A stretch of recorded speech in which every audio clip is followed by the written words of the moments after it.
ಯೆಹೋಶುವನ ಗ್ರಂಥದಿಂದ ವಾಚನ. ಅಧ್ಯಾಯ 24, ವಾಕ್ಯ 1-2 ಹಾಗೂ 15-18. ಯೆಹೋಶುವನು ಎಲ್ಲ ಇಸ್ರಾಯೇಲ್ ಕುಲದವರನ್ನು ಶೆಕೆಮಿನಲ್ಲಿ ಸಭೆ ಸೇರಿಸಿದನು. ಹಿರಿಯರು, ನಾಯಕರು, ನ್ಯಾಯಾಧಿಪತಿಗಳು, ಅಧಿಕಾರಿಗಳು ಬಂದು ದೇವರ ಸನ್ನಿಧಿಯಲ್ಲಿ ಉಪಸ್ಥಿತರಾದರು. ಯೆಹೋಶುವ ಅವರೆಲ್ಲರನ್ನು ಉದ್ದೇಶಿಸಿ, ನಿಮ್ಮ ದೇವರಾದ ಸರ್ವೇಶ್ವರನಿಗೆ ಸೇವೆ ಸಲ್ಲಿಸಿರಿ. ನಿಮಗೆ ಇದು ಸರಿ ಕಾಣದಿದ್ದರೆ ಯಾರಿಗೆ ಸೇವೆ ಸಲ್ಲಿಸಬೇಕೆಂದಿದ್ದೀರಿ? ಇಂದೇ ಆರಿಸಿಕೊಳ್ಳಿ. ನಿಮ್ಮ ಪೂರ್ವಜರು ಯುಫ್ರಟಿಸ್ ನದಿಯ ಆಚೆಯಲ್ಲಿ ಪೂಜಿಸುತ್ತಿದ್ದ ದೇವತೆಗಳಿಗೋ, ಈ ನಾಡಿನ ಮೂಲ ನಿವಾಸಿಗಳಾದ ಅಮೋರಿಯರ ದೇವತೆಗಳಿಗೋ ಹೇಳಿ, ನಾನು ಮತ್ತು ನನ್ನ ಮನೆಯವರು ಮಾತ್ರ ಸರ್ವೇಶ್ವರನಿಗೆ ಸೇವೆ ಸಲ್ಲಿಸುತ್ತೇವೆ ಎಂದನು. ಅದಕ್ಕೆ ಜನರು, ಸರ್ವೇಶ್ವರನನ್ನು ಬಿಟ್ಟು ಅನ್ಯ ದೇವತೆಗಳಿಗೆ ಸೇವೆ ಸಲ್ಲಿಸುವುದು ನಮ್ಮಿಂದ ದೂರವಿರಲಿ. ನಾವು ದಾಸತ್ವದಲ್ಲಿದ್ದ ಈಜಿಪ್ಟಿನಿಂದ ನಮ್ಮನ್ನು, ನಮ್ಮ ಪೂರ್ವಜರನ್ನು ಹೊರತಂದವರು ನಮ್ಮ ದೇವರಾದ ಸರ್ವೇಶ್ವರ ಸ್ವಾಮಿಯೇ. ನಮ್ಮೆದುರಿನಲ್ಲೇ ಅವರು ಮಾಡಿದ ಅದ್ಭುತ ಕಾರ್ಯಗಳನ್ನು ನೋಡಿದ್ದೇವೆ.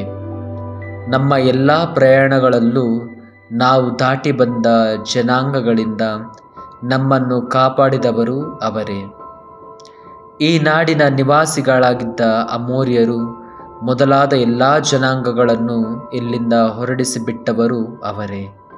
ಆದುದರಿಂದ ನಾವು ಕೂಡ ಸರ್ವೇಶ್ವರನಿಗೆ ಸೇವೆ ಸಲ್ಲಿಸುತ್ತೇವೆ, ಅವರೇ ನಮ್ಮ ದೇವರು ಎಂದು ಉತ್ತರ ಕೊಟ್ಟರು. ದೇವರ ವಾಕ್ಯವಿದು. ದೇವರಿಗೆ ಕೃತಜ್ಞತೆ ಸಲ್ಲಲಿ. ಎರಡನೆಯ ವಾಚನ. ಸಂತ ಪೌಲರು ಎಫೆಸರಿಗೆ ಬರೆದ ಪತ್ರದಿಂದ ವಾಚನ. ಅಧ್ಯಾಯ 5, ವಾಕ್ಯ 21-32. ಸಹೋದರರೇ, ಕ್ರಿಸ್ತ ಯೇಸುವಿನಲ್ಲಿ ಭಯಭಕ್ತಿಯುಳ್ಳವರಾಗಿದ್ದು ಒಬ್ಬರಿಗೊಬ್ಬರು ನಮ್ರತೆಯಿಂದ ನಡೆದುಕೊಳ್ಳಿರಿ. ಮಹಿಳೆಯರೇ, ನೀವು ಪ್ರಭುವಿಗೆ ಹೇಗೋ ಹಾಗೆ ನಿಮ್ಮ ಪತಿಯರಿಗೆ ವಿಧೇಯರಾಗಿರಿ. ಕ್ರಿಸ್ತ ಯೇಸು ಧರ್ಮಸಭೆ ಎಂಬ ದೇಹಕ್ಕೆ ಶಿರಸ್ಸಾಗಿರುವ ಹಾಗೆಯೇ ಪತಿಯಾದವನು ತನ್ನ ಪತ್ನಿಗೆ ಶಿರಸ್ಸಾಗಿರುತ್ತಾನೆ. ಕ್ರಿಸ್ತ ಯೇಸುವೇ ಧರ್ಮಸಭೆ ಉದ್ಧಾರಕ. ಧರ್ಮಸಭೆ ಕ್ರಿಸ್ತ ಯೇಸುವಿನ ಆಡಳಿತಕ್ಕೆ ಒಳಪಟ್ಟಿರುವಂತೆ ಪತ್ನಿಯೂ ಸಹ ಎಲ್ಲ ವಿಷಯಗಳಲ್ಲೂ ತನ್ನ ಪತಿಯ ಆಡಳಿತಕ್ಕೆ ಒಳಪಟ್ಟಿರಬೇಕು. ಪುರುಷರೇ, ಕ್ರಿಸ್ತ ಯೇಸು ಧರ್ಮಸಭೆಯನ್ನು ಪ್ರೀತಿಸಿದ ಪ್ರಕಾರ ನಿಮ್ಮ ಪತ್ನಿಯರನ್ನು ಪ್ರೀತಿಸಿರಿ.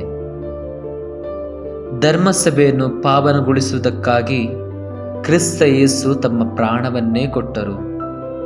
ವಾಕ್ಯೋಪದೇಶದಿಂದಲೂ ಜಲಸ್ನಾನದಿಂದಲೂ ಅದನ್ನು ಶುದ್ಧೀಕರಿಸಿದರು. ಧರ್ಮಸಭೆ ಕಲ್ಮಶವಾಗಲಿ ಸುಕ್ಕು ಬೊಕ್ಕೆಯಾಗಲಿ ಇಲ್ಲದ ಸೌಂದರ್ಯವತಿಯಾಗಿ ತಮಗೆ ಅರ್ಪಿಸಿಕೊಳ್ಳುವಂತೆ ಹೀಗೆ ಮಾಡಿದರು. ಹಾಗೆಯೇ ಪುರುಷನು ಸಹ ತನ್ನ ಶರೀರವನ್ನು ಪ್ರೀತಿಸುವಂತೆ ತನ್ನ ಪತ್ನಿಯನ್ನು ಪ್ರೀತಿಸಲಿ. ತನ್ನ ಪತ್ನಿಯನ್ನು ಪ್ರೀತಿಸುವವನು ತನ್ನನ್ನೇ ಪ್ರೀತಿಸುತ್ತಾನೆ. ಸ್ವಂತ ಶರೀರವನ್ನು ಯಾರೂ ಎಂದು ದ್ವೇಷಿಸುವುದಿಲ್ಲ, ಬದಲಿಗೆ ಅದನ್ನು ಪೋಷಿಸಿ ಪಾಲನೆ ಮಾಡುತ್ತಾರೆ. ಧರ್ಮಸಭೆಯನ್ನು ಸಹ ಕ್ರಿಸ್ತ ಯೇಸು ಹೀಗೆಯೇ ಕಾಪಾಡುತ್ತಾರೆ. ನಾವು ಆ ಸಭೆಯ ಅಂಗಗಳು. ಪವಿತ್ರ ಗ್ರಂಥದಲ್ಲಿ ಹೀಗೆ ಬರೆಯಲಾಗಿದೆ, ಈ ಕಾರಣದಿಂದ ಪುರುಷನಾದವನು ತನ್ನ ತಂದೆ ತಾಯಿಯನ್ನು ಬಿಟ್ಟು ತನ್ನ ಪತ್ನಿಯೊಡನೆ ಒಂದುಗೂಡುವನು ಮತ್ತು ಅವರಿಬ್ಬರು ಒಂದೇ ಶರೀರವಾಗಿರುವರು. ಈ ಗಹನವಾದ ರಹಸ್ಯವು ಯೇಸು ಕ್ರಿಸ್ತರಿಗೆ ಧರ್ಮಸಭೆಗೂ ಇರುವ ಸಂಬಂಧವನ್ನು ಸೂಚಿಸುತ್ತದೆ ಎಂಬುದೇ ನನ್ನ ಅಭಿಪ್ರಾಯ. ಪ್ರಭುವಿನ ವಾಕ್ಯ. ದೇವರಿಗೆ ಕೃತಜ್ಞತೆ ಸಲ್ಲಲಿ. ಯೋವಾನನು ಬರೆದ ಪವಿತ್ರ ಶುಭ ಸಂದೇಶದಿಂದ ವಾಚನ. ಅಧ್ಯಾಯ 6, ವಾಕ್ಯ 60-69. ಆ ಕಾಲದಲ್ಲಿ ಯೇಸುವಿನ ಶಿಷ್ಯರಲ್ಲಿ ಹಲವರು, ಇವು ಕಟುವಾದ ಮಾತುಗಳು, ಇವನ್ನು ಯಾರು ತಾನೇ ಕೇಳಿಯಾರು ಎಂದು ಮಾತನಾಡಿಕೊಂಡರು. ಈ ವಿಷಯವಾಗಿ ತಮ್ಮ ಶಿಷ್ಯರು ಗೊಣಗುಟ್ಟುತ್ತಿರುವುದನ್ನು ಯೇಸು ತಾವಾಗೇ ಅರಿತು, ಇಷ್ಟು ಮಾತ್ರಕ್ಕೆ ನೀವು ಕಂಗೆಡಬೇಕೇ? ಹಾಗಾದರೆ ನರಪುತ್ರನು ತಾನು ಮೊದಲಿದ್ದ ಸ್ಥಳಕ್ಕೆ ಮರಳಿ ಏರುವುದನ್ನು ನೀವು ಕಂಡಾಗ ಏನನ್ನುವಿರಿ? ಸಜೀವವನ್ನು ಕೊಡುವಂಥದ್ದು ದೇವರ ಆತ್ಮವೇ, ನರಮಾಂಸದಿಂದ ಏನೂ ಆಗದು. ನಾನು ನಿಮ್ಮೊಡನೆ ಆಡಿದ ಮಾತುಗಳು ಜೀವದಾಯಕ ದೇವರಾತ್ಮವರನ್ನು ತರುತ್ತವೆ. ಆದರೂ ನಿಮ್ಮಲ್ಲಿ ಕೆಲವರಿಗೆ ವಿಶ್ವಾಸವಿಲ್ಲ ಎಂದು ಹೇಳಿದರು. ವಿಶ್ವಾಸವಿಲ್ಲದವರು ಯಾರು?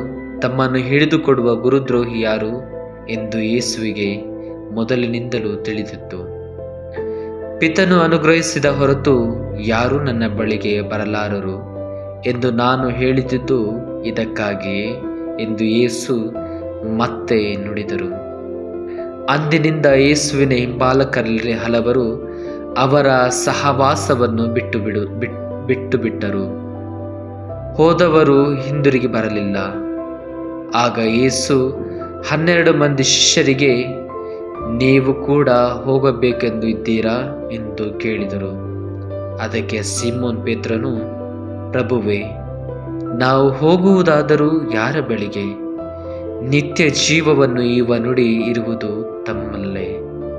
ತಾವೇ ದೇವರಿಂದ ಬಂದ ಪರಮ ಪೂಜ್ಯರು. ಹೌದು, ಇದೇ ನಮ್ಮ ವಿಶ್ವಾಸ ಮತ್ತು ಗ್ರಹಿಕೆ ಎಂದು ಹೇಳಿದರು.